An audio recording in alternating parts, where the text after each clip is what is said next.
So first of all, thanks for joining, everyone.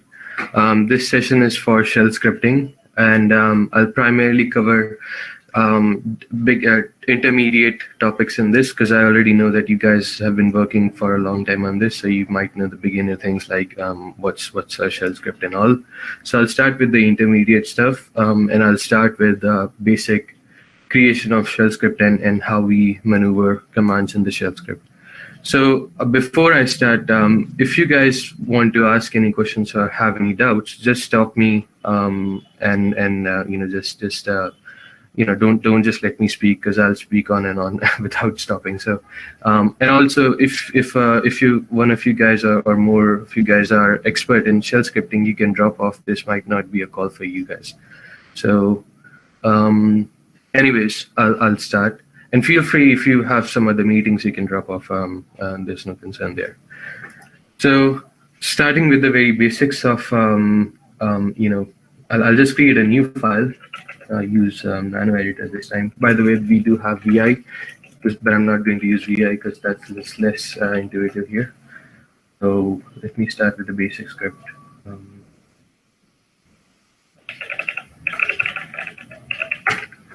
Okay, so any shell script that we write starts with a shebang. Shebang is a identifier for the kernel to allow it to actually process the shell scripts on the go. So any file that you initialize as a bash script, it will start with bin/sh or bin/bash. In modern environments, we use bash. We don't use sh that much, but I'll use bash for now. And this basically tells the operating system which shell to use. Should it use bash? Should it use the normal sh that's already built in? Right now I'm going to use bash because it has a bit more advanced capabilities than sh. So the next thing that you do is, and this is part of a normal coding perspective, not just for from the coding perspective, not just from the scripting perspective. Always you need to have your variables or your constants initialized in the beginning of the files. That way, if you are reading through your script or anyone else is reading through your script, they will reference your variables with the beginning initializations of your whatever you initialize. So let's say if I want to initialize the actual path of my script, what I'll do is I'll initialize with a variable name. It can be something like script path, and I can specify it to be. Now I'll just keep it static, and I'll get into more template commands right in a moment. But yeah, so this is my base path, so this is something that I have statically defined here as a string here, and this is called a string by default when I have double quotes. Also note that in a bash script, in normal programming languages, you can have spaces between the equal to's and all. In bash script, it's a strict restriction that you cannot have spaces between initialization or assignment operator, as we say this, equal to, and that's something that has to be followed. If I let's say if I had this and I did a simple echo, if I had spaces here, it would give me an error. So I can run the script by just calling this. Maybe let me just do bash because I'm using bash. Yeah, so do you see that it says that on line 2 there's an error because I had the equal to before that symbol. So that's something that should not be done, and you need to always take care of that. Once you start scripting on this, it will become a habit. The next thing is how you actually call a variable. So I've created a variable that has the value home/mon, which is the path that I have. Let's say I have to use this variable in some command. I want to pass this variable and the value that has been defined by the variable in a command. And let's say I just want to do a simple ls minus lh, which I think if you remember from your last call with Rohit, it just lists out all the files and in a human readable format. So if I want to do this, and if I want to see what's going on with my, what's there in my script path, I can specify. Sorry, my bad. I can specify it by So there are a couple of ways to call a variable. You can call it by this method. This is a fairly newer method, or you can call it by this method by not typing in the curly braces. And I'll specify the use of curly braces in a minute. So I just do this. I save my file, and I exit, and I call this script, and it will call. It will show me all the files that are present in my directory. That's called an inline invocation, inline calling of a variable. You can do more than this. So let me actually show you first why we have these curly braces here, and why I actually added the curly braces for this. So let's say I want to access a specific file that has an underscore in it, or maybe have some other file let me actually get the file name first. Let me see if I do have a file there in my root directory that has underscore in it. Okay, so I see that one of my files called this file actually has underscore in it. So so now if I want to access the file with the underscore in it, if I start typing that, if I just call this as a server, and I type underscore handler star, by default underscore will be counted as part of the name of the variable. The variable that I have is script path, and it will just call the it will assume that this is another variable, and it will print nothing. It will just print all the directories. But what I want to do is I want to call that specific file the server underscore handler underscore whatever the name was, but it won't do that. It will call the and I can do an echo rather. Let me actually do an echo. So if I do an echo for this and I remove this, this will actually show me. Yeah, so it printed out null because there is no variable with the name of script path underscore handler. So to solve this problem, what I should do is I should put this my actual variable name into curly braces, and then if I use this underscore handler, now it won't print empty string. It will print the actual name appended with the or prefixed with the variable name. That's why we use, and this is a common practice that we should follow all the time. With this will become a habit once you start using this, because this is a very easier way to do things rather than having simple variable calling by without using the curly braces. So coming back to invocation on the command itself, let's say I do not know where my script is sitting. So let's say let me actually get my script name first. What happens is sometimes you want to create a script and you want to run that script and store all the output of that script in the same directory where your script actually sits in. If you want to do that, what you will need to do is first get the actual path of the script. So you don't know where the script is actually sitting, and you need to get the path of the script. What you can do is you can do a couple of different things. First of all, I'll get the script name. So if I enter this command, and again this is called template commands inside the invocation of or assignment of a variable. So these are template commands.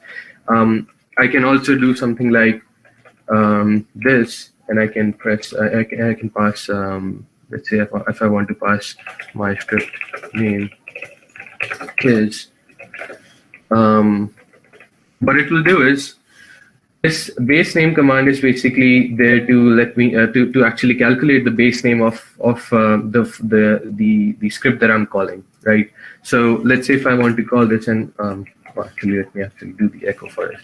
So and I'm going to use curly braces from now on. So if I call this.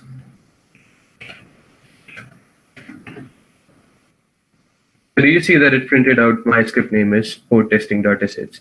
Now this will work even if I use relative path. So let's say if I want to use this, it will still print out the name of the file itself. If I don't use base name, and if I just use the $0. $0 in this case specifies the name of the file itself, the name of the entire full name of the file itself. So if I press $, if I run this command again, it won't print out the port testing.sh, it will print out the entire path. If I run this without specifying the path, as I did before, you can see the output becomes variable. It's not something that I want to happen. I want to always get the script name, and I can get that by using base name command, and that I can do by passing in a template command right into my assignment of my my variable. So I'll proceed to the other part of this. Now I have the base name of I have the script name of my script, and now I'll get the path. So I'll get the script path by calling another command called realPath. And then passing in the script name parameter here, the script name variable here. And now if I start to print script path, this will always generate the proper path of the script itself. So let's say if I call it with the relative path here, or if I go back one directory and call it by typing playground, then for testing. Okay, I think it didn't allow me the permission to do that. My bad.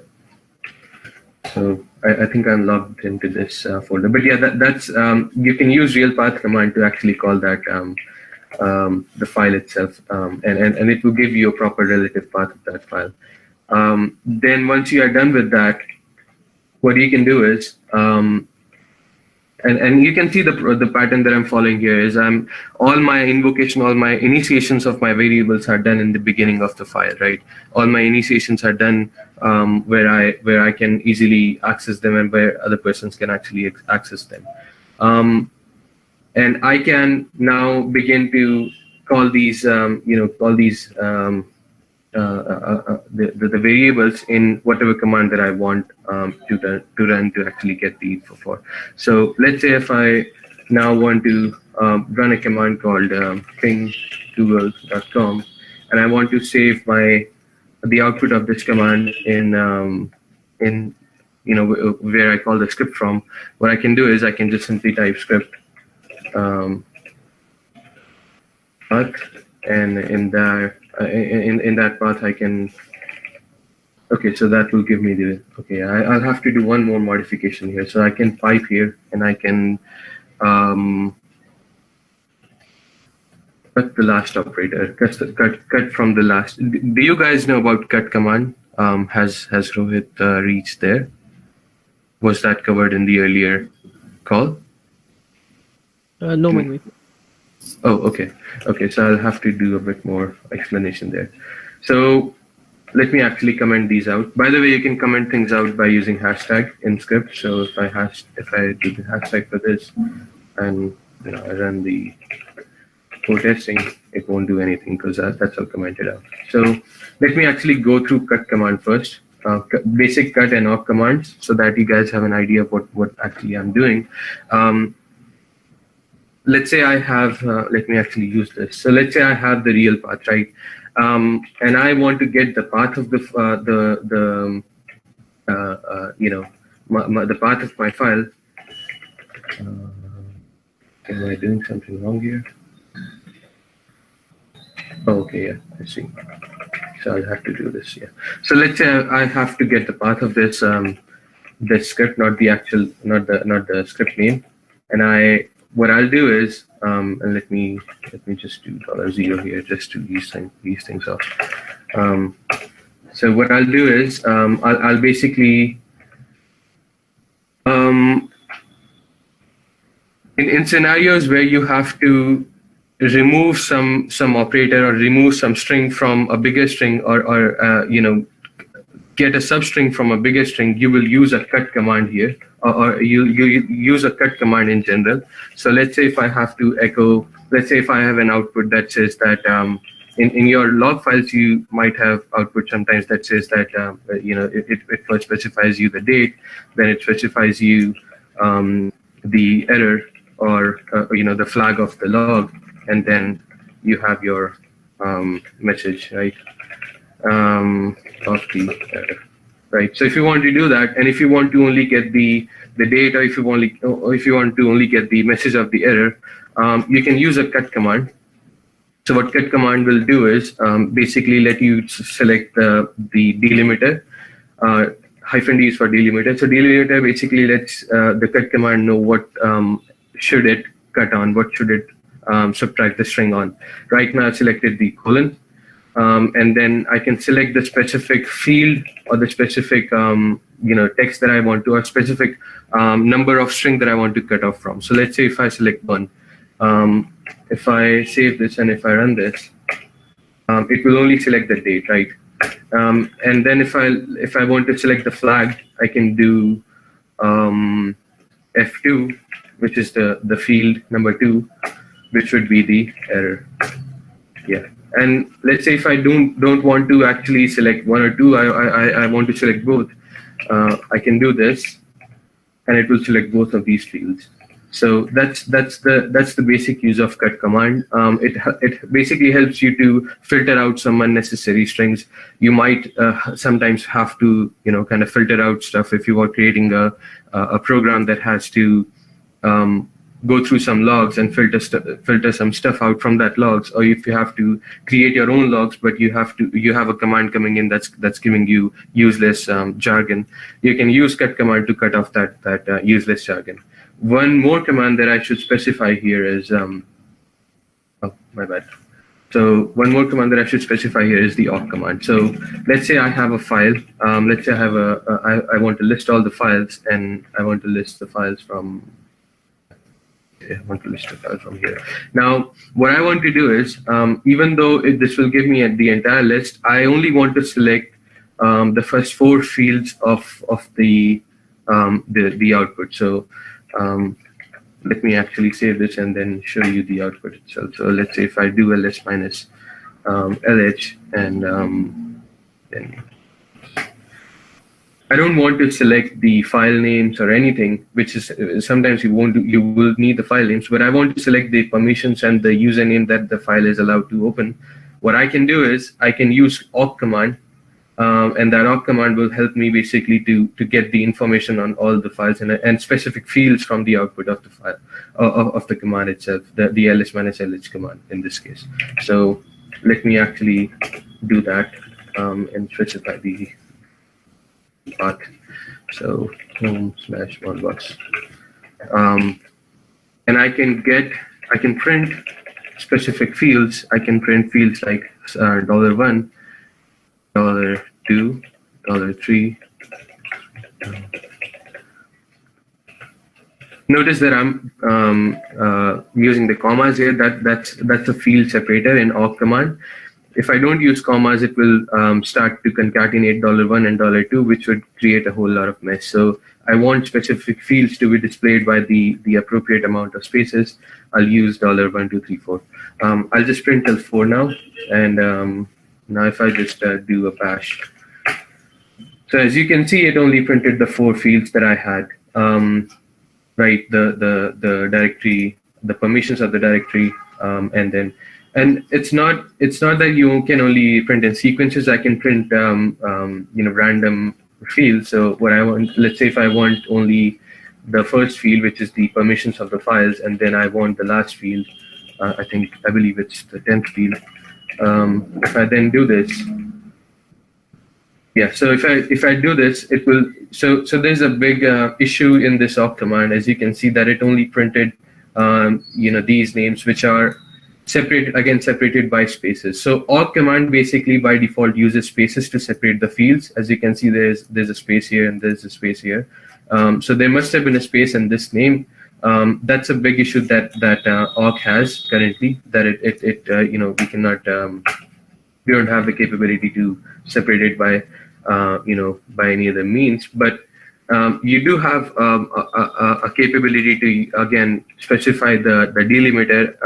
I won't specify the delimiter right now because my files don't have that much difference here, but let me actually turn the 9 field. The 9 field would have that the file names here. So this is basically awk and cut commands. I've given a very brief information. If you want, I can send out links on that. I don't want to waste my time on awk and cut commands because these are really big commands. You can literally pass an entire script in the awk command itself to actually process things on the go. I won't do that right now. Instead, what I'll do is I basically have to go through a certain steps to actually get the information that I want. So I'll do a real world scenario. I'll go through a real world script that I can use in my regular. You can use in your regular operations. I know you guys do a lot of health checks and all, and so there are simple commands that you guys use on the regular. You use the free command. I'm assuming you use the top command as well, and then you guys use the to get the logs from different operations. You can use that.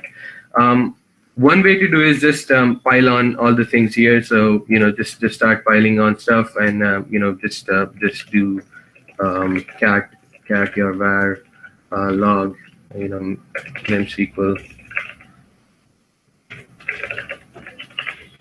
and what this will do is this will run the script, and this will display the output sequentially, but that won't be readable much, and that won't be useful for if you want to send that direct output to a client. Instead, you will have to do some, in the terms of script, we say beautification of the output, and the beautification can be done in multiple ways. One of the major things that we do on daily basis, and when I create scripts, I use functions in my bash script. So functions are really good thing when you want to use repetitive operations. Let's say I create a function for checking if the memory is going beyond a certain point, or even just to print out memory memory output in a specific manner. I can create a function called print mem info.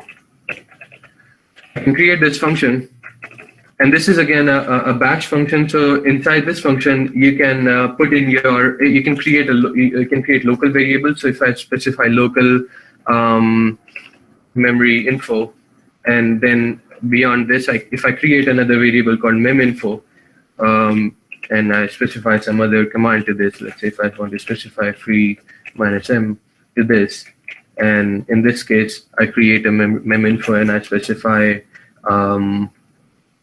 I do cat /proc/meminfo. These two will be totally different. The output from these will be totally different because one of the meminfo variable is local to the function itself, so this won't go beyond the scope of the function, and that's what we call the scope of a function.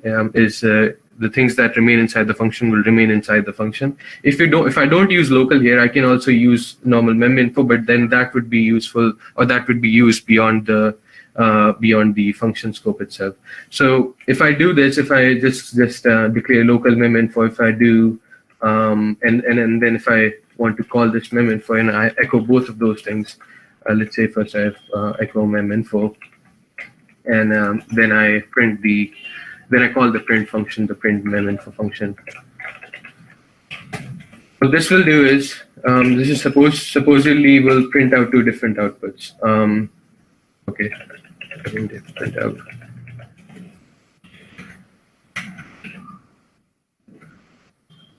Okay, yeah. So I think I might have done something wrong here. Oh, I see. Okay, yeah, I'll need to print meminfo here as well. But if I now run this, you can see that we have two different outputs, one from the free -m command, the other one from this command. So the clear user function here is, oh my bad. The clear user function here is that I can repeatedly use my function. I can modify my function rather than modifying my entire code. If I had this written normally here, I first of all I would have to worry about my variables. I would have to worry about what I'm sending. But if I start to use functions will help me to kind of filter out and drill down on if I want to change something, I can just go to the function and change that. I don't have to go through entire script and change that through the entire script itself. So and again, as part of beautifying procedure, what you can do here is in this command, if I call free -m and I use echo command here, and what I can do is, if I specify echo -e goes -e lets me do extended regex operations, so I can use /n to allow to give the output a new line, to separate output by a new line. So what I can do now is meminfo from the server at $date is /n, and then print out my meminfo. And now if I call this command, or if I call this function meminfo, save it. Let me check if I didn't do anything wrong here. Yeah, it should go now. So if I run this, this will be then fed out to my logs, right? If I can also do a redirection here. So if I do a quick redirection to this function, so let's say if I want to do something like /home/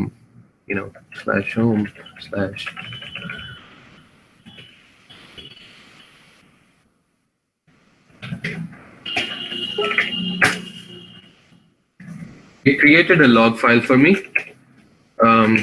log.txt, and in this log.txt, I clearly have the output here separated with date. If I run this again, it should supposedly give me another info, again separated by that date, and then I'll have information on that specific date at what actually happened in what was going on with my RAM in that case. So that will help you a lot if you use functions instead of using the normal, the normal way that you guys might have been doing till now. I can also call functions at any time that I want.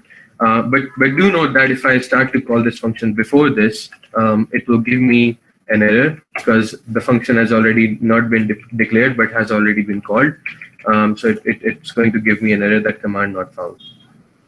Make sure that you first declare a function and then call that function after you declare it. I can do more things here. So I'm going to give you a good command that most of the people don't actually know. And this is something that will help you a lot, even if you don't have those the port check dependencies built in. So let's say I create another function called port check. And what I'll do is, in this function, I'll create another variable called port check output, and I'll pass so this is a command that I use a lot. It's a curl command, but it uses telnet. So I can do something like 443. And now this will give me the output of the command itself, the port check of the google.com. Instead of google.com, you can have any one of your cluster nodes, and instead of port, you can have the port like 3306 or whatever DB port that you want. I'll also in a minute I'll do the same thing with the DB the memsql DB that I have running in, and I'll show you the actual working of this. So again, I can do the same thing with this. Let me just actually here. I don't have to do much of the modifications. Now I have my variable name is in this case port check But, and this is the check info from the server. Okay, yeah. So now I have this port check command that I have with me, and I also have this mem info command that I have with me, and I can call these functions in whatever order I want. In this case, I'm going to first do memory check, and then I'll do port check. This should probably work as it's, yeah. So you saw that this actually printed out to my terminal, but the caveat here is that if I open the log.txt, supposedly it didn't print anything here, right? It should have printed here. It should not have printed to terminal. To fix this issue, because sometimes what happens is most of the commands, and I see the same pattern in most of the commands in memsql as well, they print the information right on the terminal, even though they should have redirected it to a certain file. To do that, you can do a combined redirection. So let me actually go back. And what I'll do here is I'll do this simple maneuver.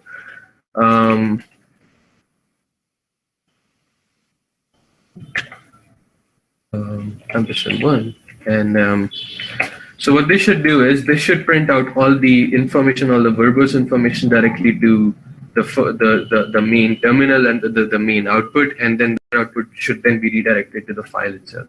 So by the way, this is another good thing that you should also learn. To empty a file, you don't have to delete the file, or you don't have to go anywhere. You can just do echo, then empty string, and then log.txt. It will clear out the file itself. So now if I run this, you see that I didn't get any output, but I'm fairly certain that if I open the log.txt, it will show me the output directed inside the file itself. And once the output is here, I can do whatever I want with this. I do have a server with me. So let me try using this server, right? Let me try using this. And I think this is my master for the cluster. And yet another good use of the function. I don't have to change everything again and again. I can just go here and I can just change the function.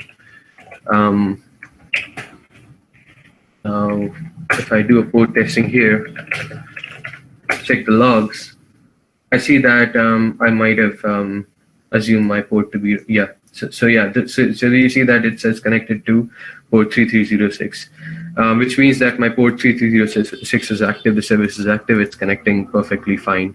I can give you another proof by actually shutting down a leaf and then trying to connect to it, and I'll show you that it won't actually connect. Let me SSH inside the.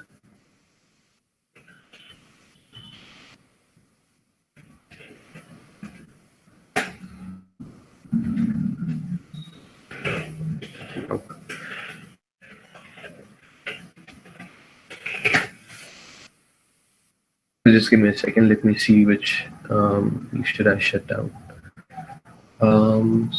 Yeah, let me do this. So this is running on 3310.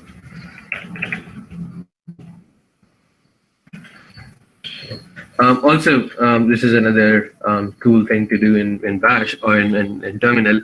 If you want to search a command, you can just press Control R. It will start a reverse search, and in that reverse search, I can type. Let's say right now I don't know the command that I used to stop a node. I can just keep typing, just type the command that I want to search for with a specific string, and then I can just keep pressing Control R. It will keep going backwards inside the history of terminal. So that's another cool thing. Pressing Control R starts a reverse search there. So let me use the ID that I just copied, and this is this node. So it's the address is this and 3310. Okay. So currently I'm stopping the node. Once it's stopped, I'll go back to my script and I'll test the port for this again. Yeah, so it's stopped now. So I exit, I go to my script, change the port to 3310. Change this to what I had earlier.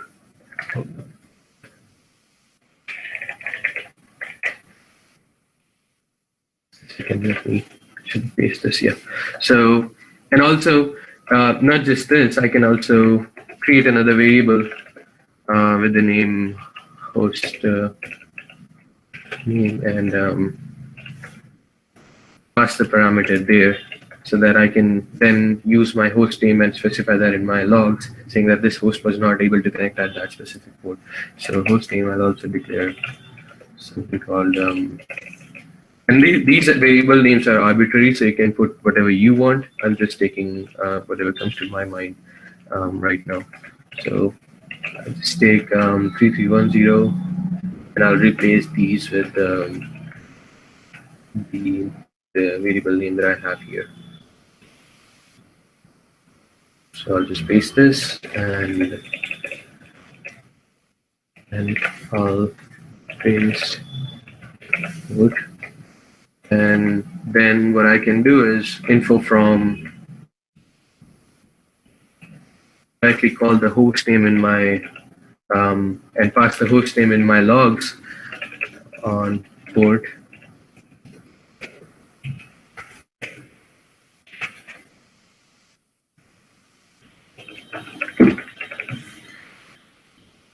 At date, yeah. So now what this will do is this will even beautify my output even more. So now I will have information, even more information on what went wrong on what specific port or what specific server. Now, if I just run the script again, technically this should now tell me that the server with the host name, the actual IP address of the server is this, and the port this was checked, and it says that connection refused, which means that there's something wrong with the node. Now I'll just go back to the master node, and I'll start that node. What was the start command? Yeah. So what I'll now do is I'll just start the same node that I earlier stopped.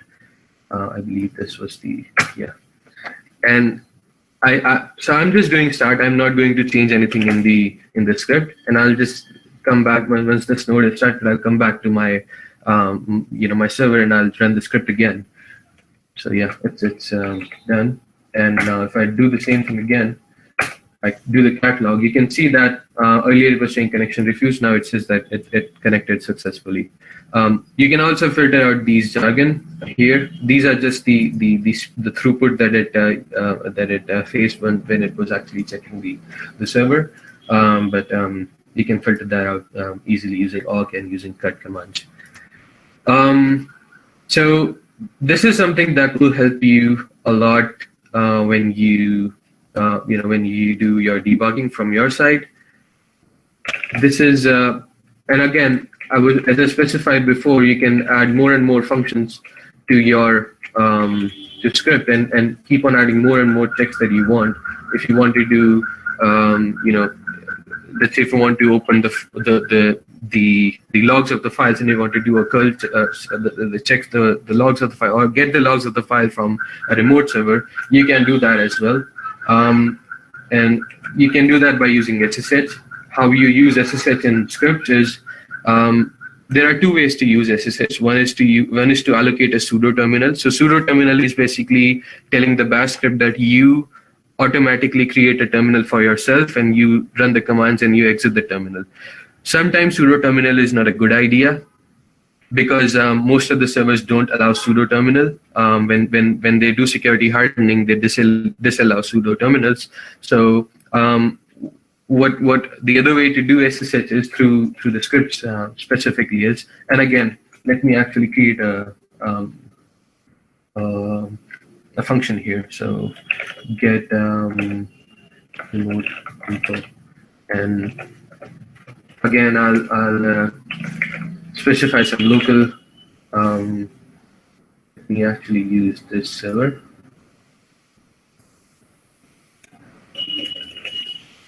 As you can see, I can just keep using the same variable names. I don't have to. I can be consistent in a way that I don't have to keep on, changing my variable names whenever I have to do a little bit of modification. That's something that is valuable from, from the function perspective. So, yeah, now I have this. Actually, let me use master instead of leaf. That's going to be a bit more. My bad. So let me use master instead of leaf. Because master is more better in information. Yeah. So now what I'll do is I'll create a variable called get info. I can also do a local with this. Let me actually do local with this. Yeah. So I have this variable. Inside this, I'll pass the SSH command. So I have this the SSH. Then I'll pass -t, which tells the SSH that you should not create a terminal, rather use the SSH stream directly and get the information. And also, I'll also do -q to suppress any banner information that I might get. Sometimes when you do SSH, they give out the information like this is a restricted environment, you should be careful, so and so. We don't want to have that information here. Also, I can specify the key file, or if I want to use the password, I can use the password. In this case, I have a key file here, so I'll specify the key file path. Let me actually get the key file path.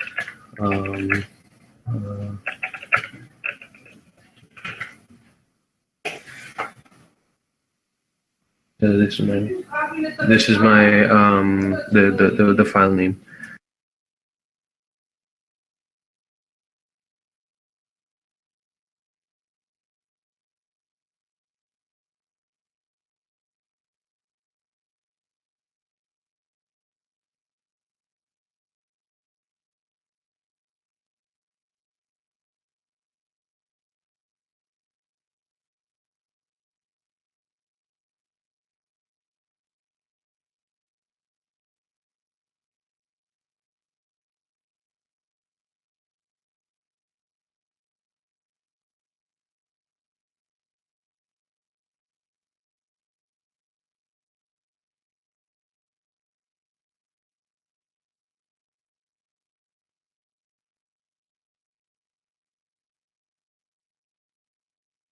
So this is a really good thing that I have here, and in this I can pass till I reach the end of the file. I can keep on passing commands. I can let's say if I want to list out the directories, and these are the very basic commands.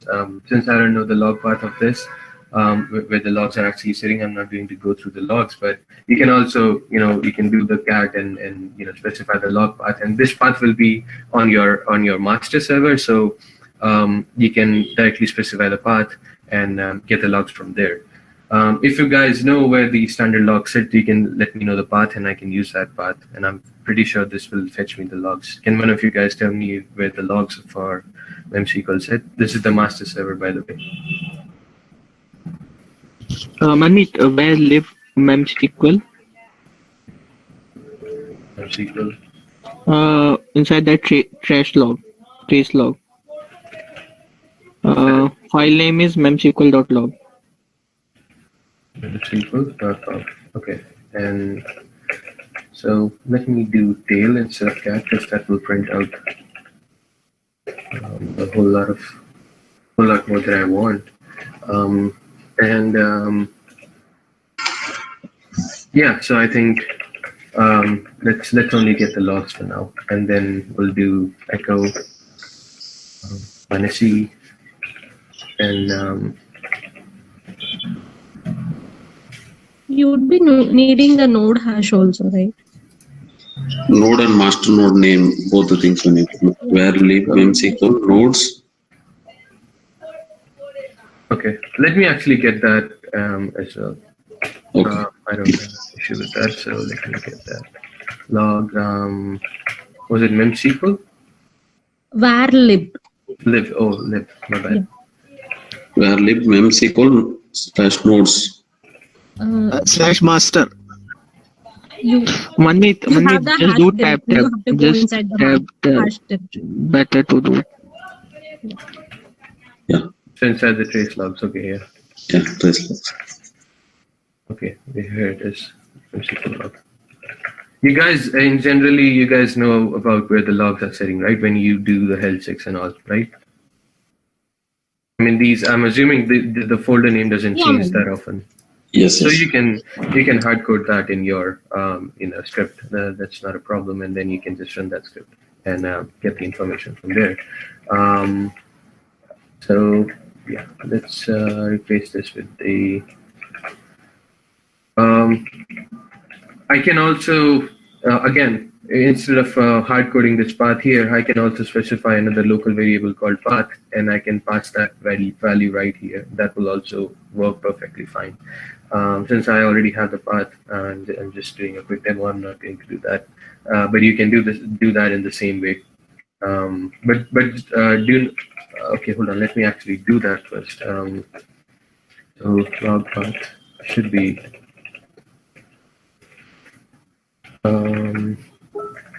and now while you are in SSH and while you are passing the commands there, you have to always use the curly braces around your variable name.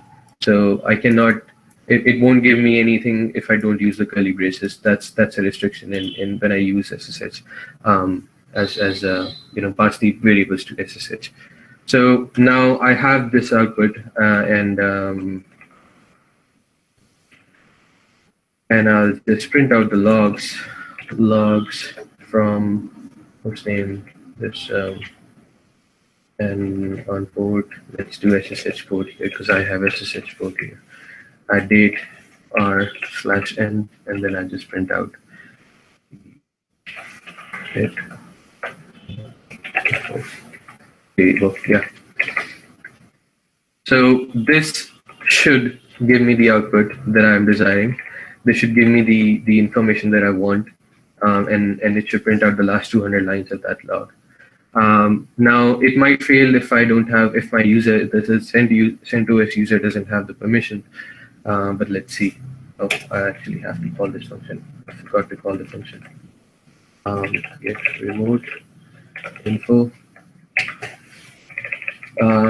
I'll just do a quick check, and you guys should also do a quick check when you are doing SSH, because SSH is something that if they're not done properly would destroy your.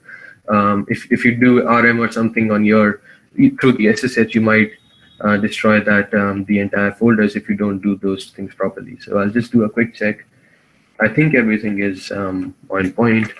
Let me do results to proper path now, and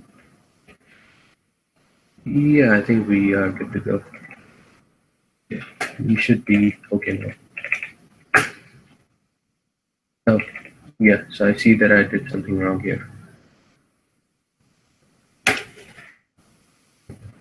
This is something that happens, and this is very, very, very live and in front of you that this happens a lot, that sometimes the spaces are wrong or something gets missing or something. That happens a lot, as you can see. It's happening right now to me, that it's not printing me the proper output. Let me actually see what the 28th line is. No, 28th, yeah. So I think this is a problem with the spacing and all.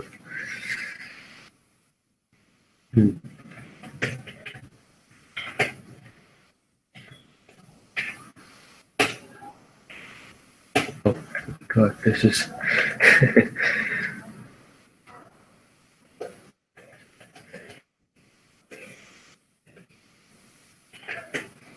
Let me actually not use EOF right now. This is going to mess up a whole lot of things. We pass it in the command line itself. Oops.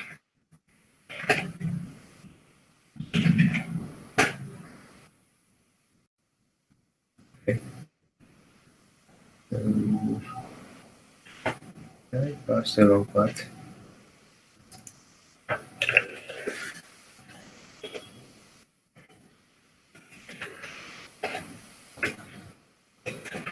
Oh, it's in assets. Okay. My bad, guys. I passed the wrong key file path. Let me correct that really quickly, and then we should good to go. We should be good to go. Okay, and also let me redirect it to the logs.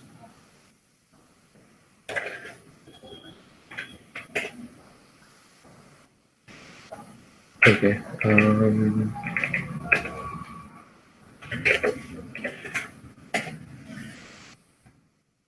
Okay, so it's not printing any logs.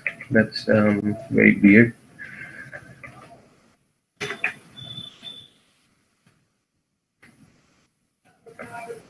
Yeah, so you can see that this happens sometimes where we don't actually get the information right away. We have to do some working around, some debugging around the commands themselves, as I am doing right now, although it should be working straightforward. I don't know why this is not.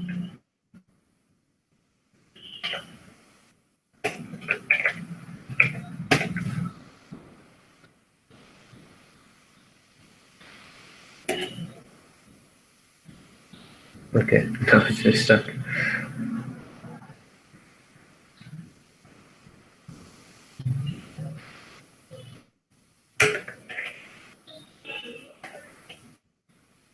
Let's see what's going on here. By the way, there's another command called PEE, which allows you to both print to a file and print to a terminal. You can use that.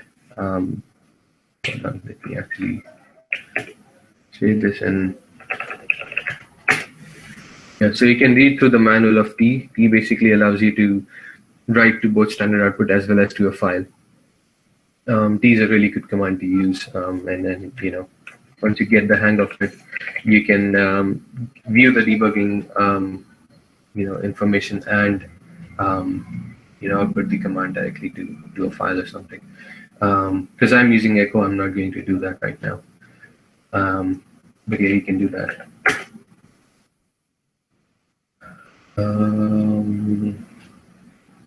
Okay, seems like my SSH is giving me trouble here.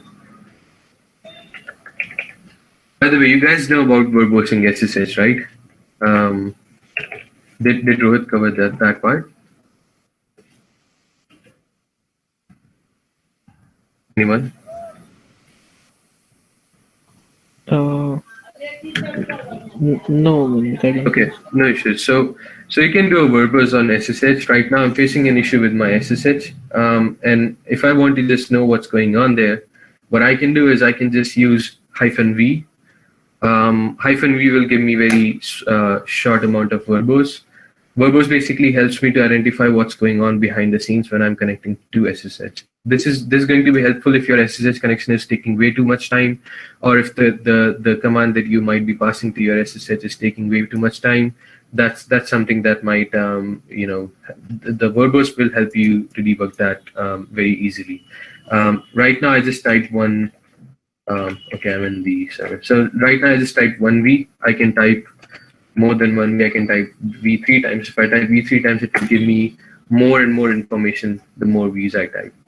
Note that you cannot go beyond 3, but as you can see that it's more information than the last time that I got. This is the information that I got last time, and this is the information that I got currently. So as you can see, more and more verbose gives you more and more debugging information. This is really helpful when you have a server that's going to respond very poorly, or that's taking a lot more time, or there's a problem with the server, you're not able to connect to your server. This will help you in logging that out. So in terms of talking about server, I would like to cover more commands regarding the services. One of the important command is the systemctl. I don't know if you guys know about this, but systemctl is a really good command, especially in CentOS and Red Hat environment. CTL is basically service manager. Systemctl commands help you to go through your services, see what's going on with your services, track down a specific service. So let's say I don't have any idea what's going on in my server, what my service actually looks like, or how I actually created the service. I can do list So I can do something like list units. This will give me a list of all the services that I have. I can just keep scrolling, and I can get to the services that I want to view. I'm going to pick a service at random, and I'm going to start viewing that. Does memSQL create a service? Does this has memSQL admin in it? So does it create a service? Let me actually use SSHD. Yeah. So let me go through SSHD. So yeah, you can use list units to actually view all the services. You can also, if you want to view the system services as well, you can do all, and this will give you more and more services that you don't necessarily view when you do this. Yeah, so here it is, the memSQL service. Yeah, so I'll use this, and I'll see what's going on with my service right now. So basic thing to do is systemctl status memSQL service. I can just also type memSQL, no need to type service. Unfortunately, it says not loaded. Okay, let me try a service that's actually working. So right now I see that my SSH service is active and running. I can see that by using status command. If I want to use this in my script, so going back to this the SSH, if I want to view that if my service is running remotely, and I'll again go to the script again, and I'll just show you that. Let me remove this. This is not working out. So get service info. What I can do is there's a very simple tool in Bash with regards to systemctl. It's called system. Local is active equals to $. Not type for the life in me today. I think it was hold on, yeah, it was active. SSHD service, and then I can just spread out the info here. Okay, so yeah, let me cover the if and the conditions as well. So now I want to know if my service was active or not. If I output this, it won't give me anything, right? It won't give me any output because this command only outputs an exit code. So every script and every command in the entire Linux has an exit code. So let's say if I do a simple ls -l, and if I type $?, it gives me the exit code of the last command that was run. Let me try to do a grep for a file that doesn't actually exist here. So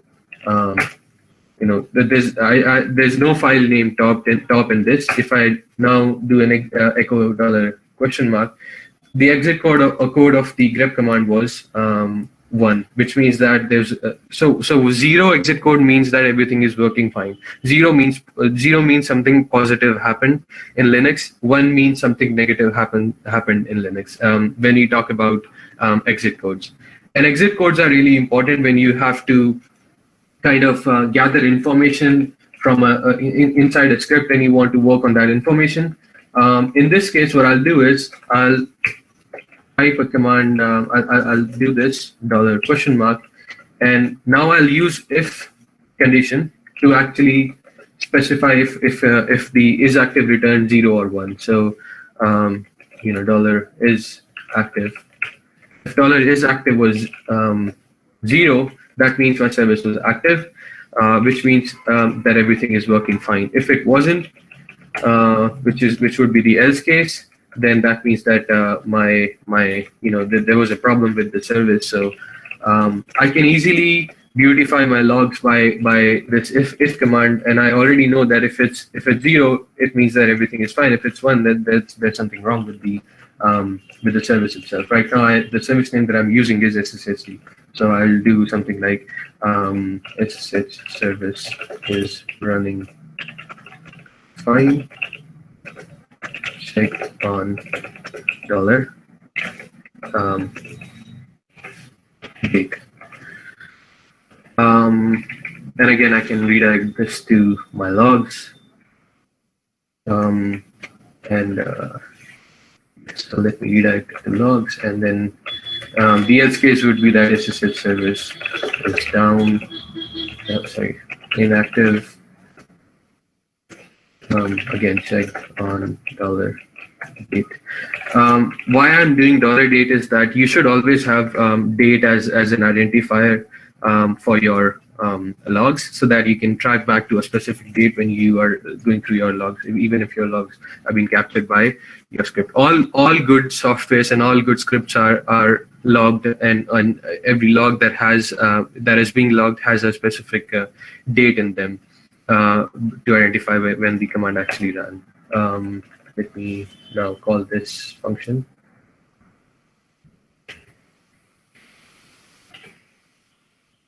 And what I'll do is, again, do a quick check. Everything is okay. I think it is. Yeah, so if I run this now, okay, there's a problem with my condition now.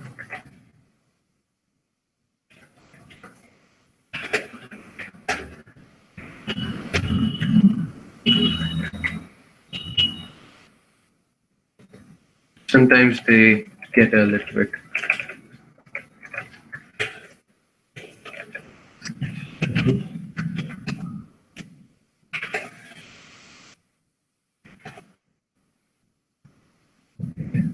what is happening here.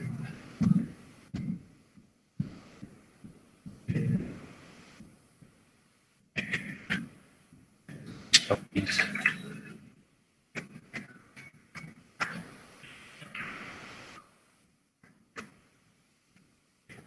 Oh, I see where I did wrong. Okay. Yeah, so it was okay.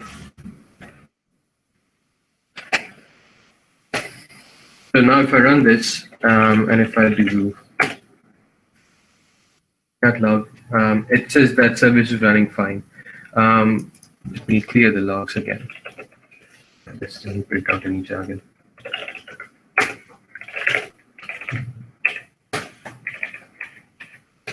Yeah, so it says that service is running fine. You can do the same thing for your memSQL service as well. That will also work perfectly fine in that case. Some other commands that are useful here is, and these commands will require sudo access, but these are useful to let's say if you want to do a system ctl restart SSH3, you can do that. It will do a restart. Also, so most of the applications don't actually log their service status to a specific file. They log it to something called journal D. You can get the logs, so let's say if I do system ctl status SSHD, it shows me that something is going on here, but I don't know what happened before February 19th. And, I don't know what's happening with my service before that or what's happening right now. I can use journal CTL, and I can read the logs for a specific service by using these symbols, -e and -u. -u specifies the unit. In this case, unit is SSHD.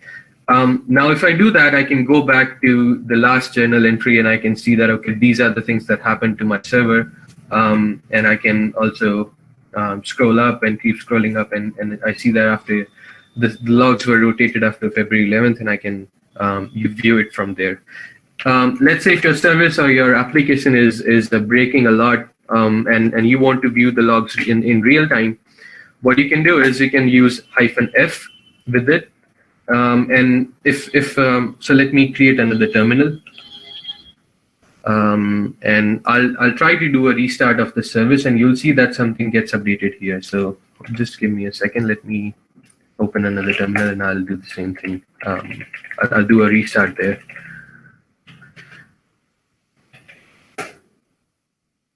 Just a second. Yeah, so do you see that it says that authentication refused bad ownership? I'm trying to log into my, through the other terminal, I'm trying to log into the server. Since I'm using key, the key is not allowed. It says that bad authentication. Now I just entered the password and it says that accepted password. And I'll do a restart of the service.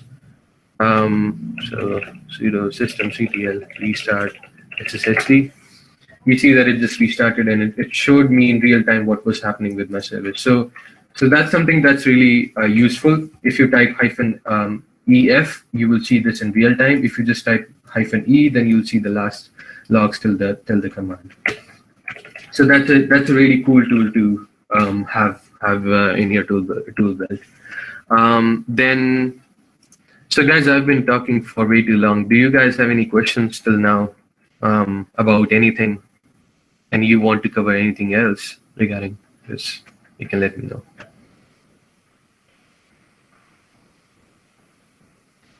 Anyone? Hello?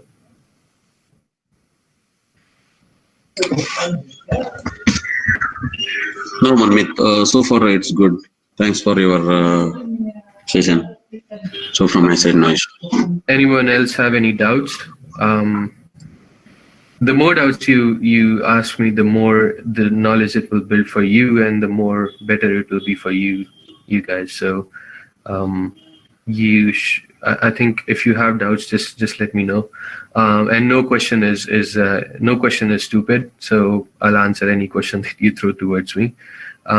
So please ask as many questions as you can. Amit, Shweta, so far anything?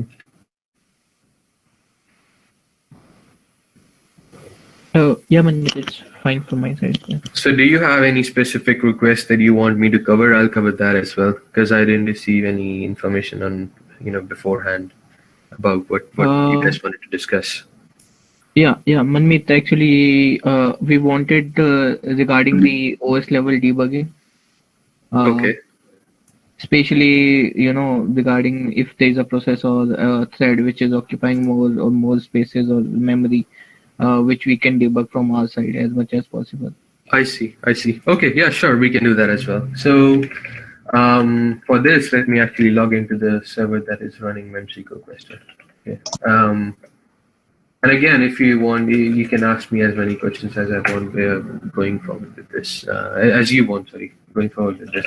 So you specify that you want to know about processes, right?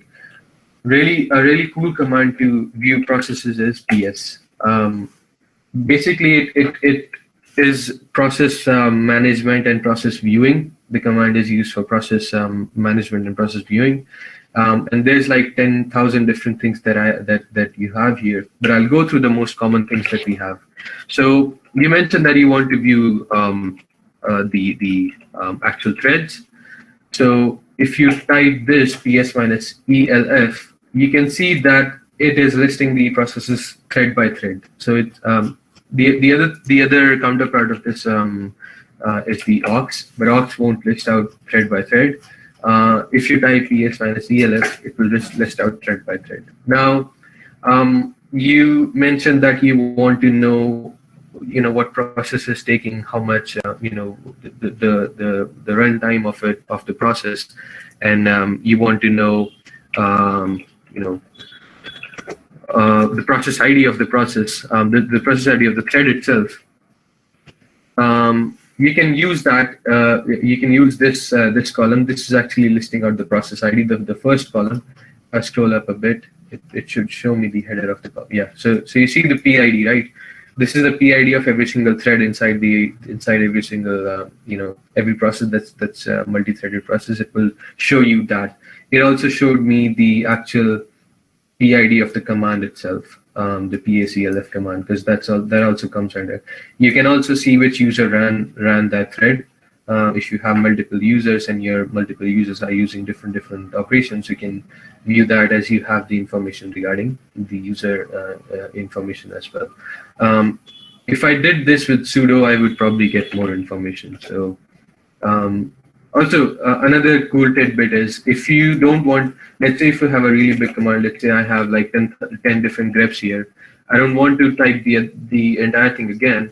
All I can do is I can just type sudo, then double exclamation mark, and that will allow me to run the same command that I just typed before, but with sudo.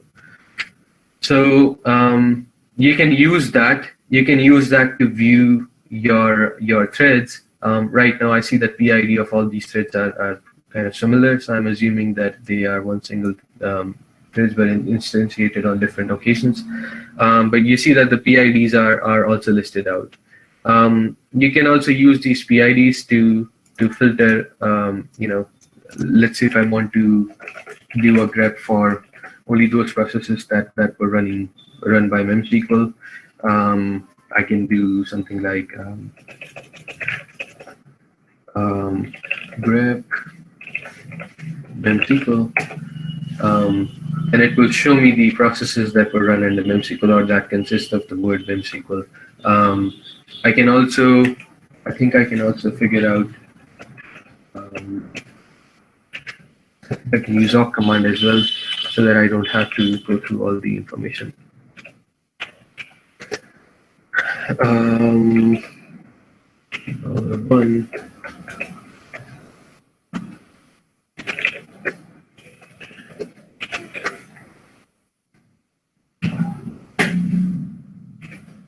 Okay, I see. Do that.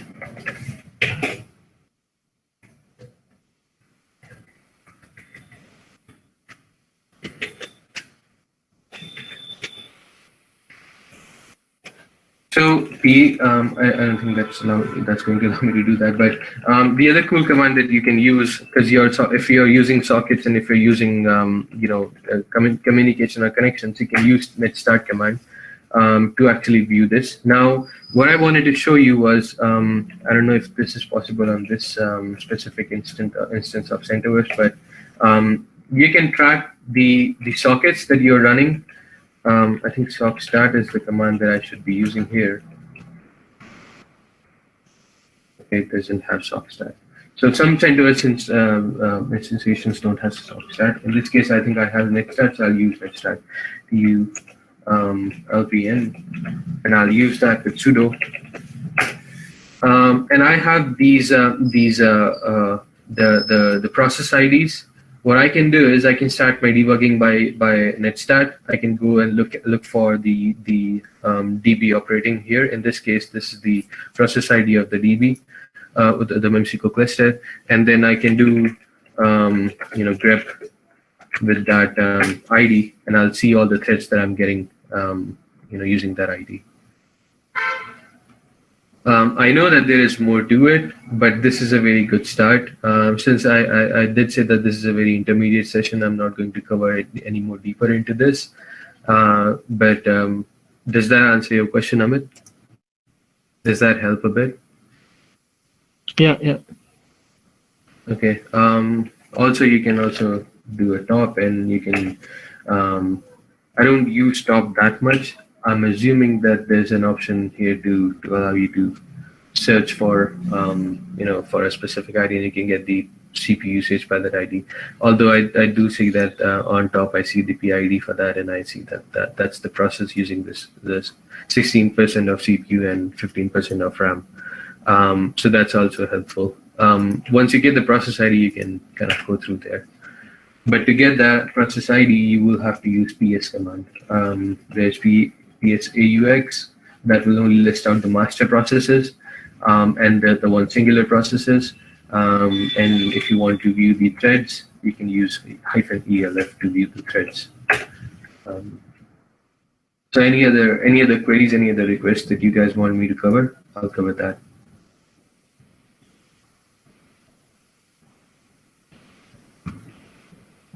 Guys, anything?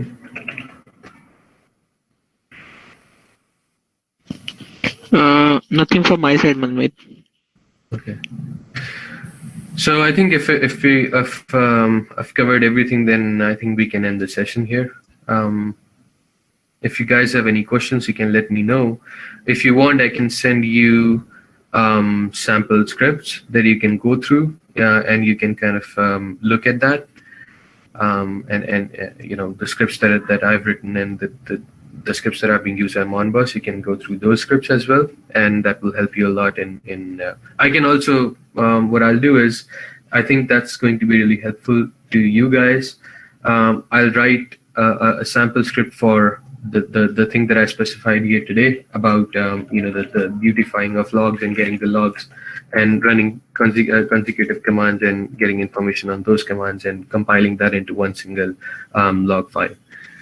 If you want, I can do that. Would that be okay with you? From there, you can pick up and kind of learn through on your own. You'll have a sample. Yes, Manmit. Yeah. Okay. So if there are no more questions, I think we can end the session here.